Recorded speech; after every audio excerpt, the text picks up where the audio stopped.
What's up, Broncos country? I'm back, super stoked for a new season. New season means new dreams to be shattered. And guess who's here for it?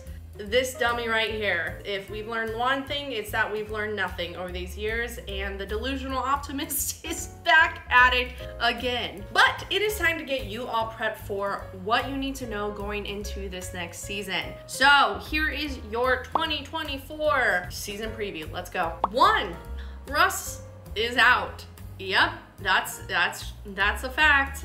He's out. After signing a record-breaking contract after only 2 years, Russell Wilson is out. I'm genuinely asking all of those Ravens fans, Dolphins fans, I mean, even against my own will, Chiefs fans, what's it like? What's it like, you know, having that one guy with you through thick and thin, not having to wonder every year who's gonna be throwing your team's ball, you know, calling plays, who's probably gonna make your day a little brighter, aka probably win you some games. What's it like not having to be in quarterback purgatory year after year?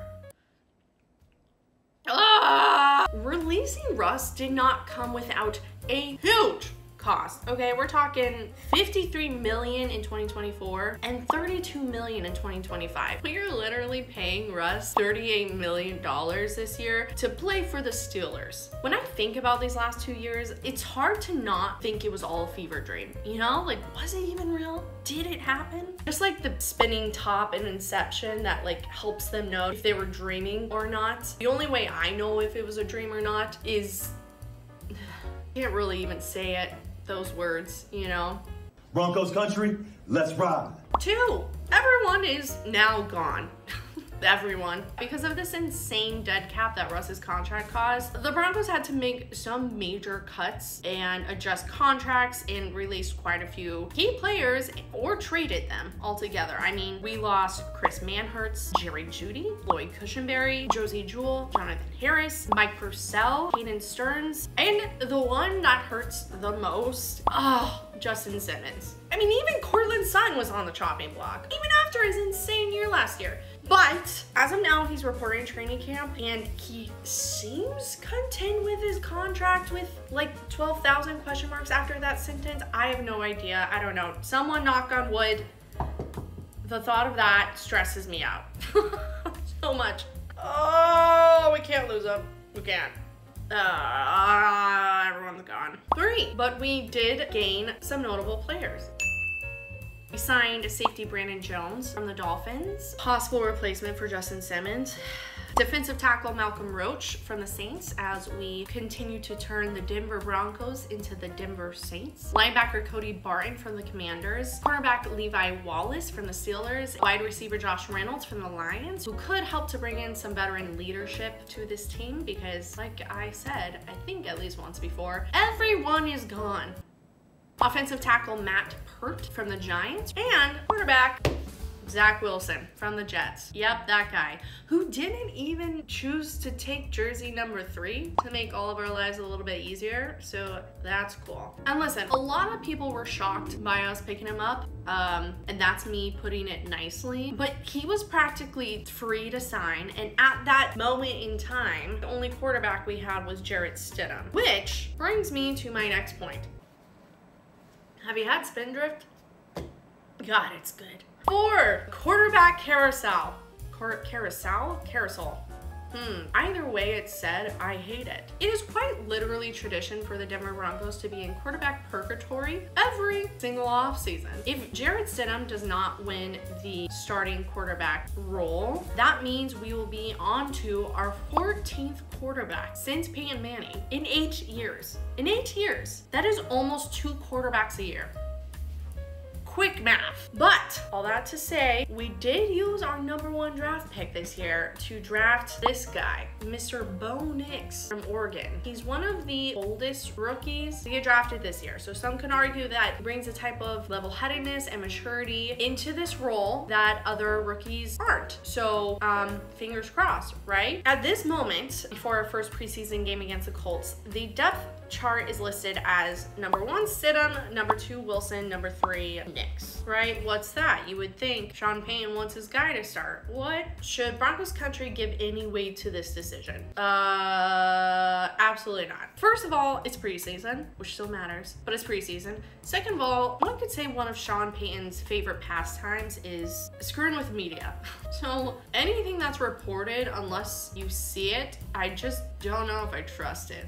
Like, Sean Payton could be telling you one thing all the way up until game time, and then game time it's like, I changed my mind. Sean Payton he's a little trickster, that guy. We still have a couple of weeks to see how training camp goes and how preseason goes. It would be hard to see the Broncos use their first round pick on a quarterback and him not to be a starter. But on the other side, it could be disastrous to put a rookie in and rushing him into something too soon and completely ruin any type of confidence he may have. Case in point.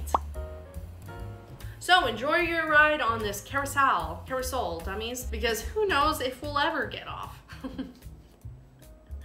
Ever.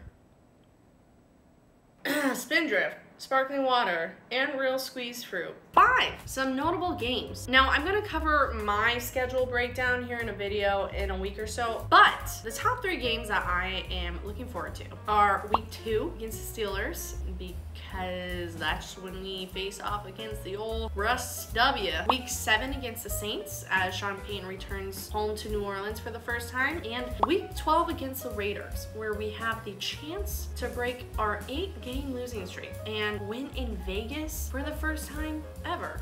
Oh, that would be cool. 6, we got some new Razzie-Dazzy uniforms. Razzie-Dazzy, sure. Typically when a team switches ownership, they sort of like marking their territory by having their reign immortalized by a new, deeper shade of blue. But the last time the Broncos changed their uniforms was in 1997. That's the same year Titanic was #1 in the box office and the year South Park made its debut. So it's been a sec. But it's called the Mile High Collection. And we got like a sunset orange, we got a summit white, and we got a midnight navy. But the throwback jerseys are where it gets lit. Now, they're an ode to the Orange Crush era, and they're also a nod to the first Super Bowl appearance in 1977. We had to wear these twice this year, so best games of the year. And honestly, literally drape me in this uniform. I'll watch every game, every Sunday, head to toe, do it, cleats, helmet, all. Watch me, I'll do it. 7, we got some new kickoff rules. Now, teams kicking off will look a little bit different this year. This rule was changed to address the lowest amount of kickoff returns ever last season. Essentially, if the players had the option to call for a fair catch, they would do so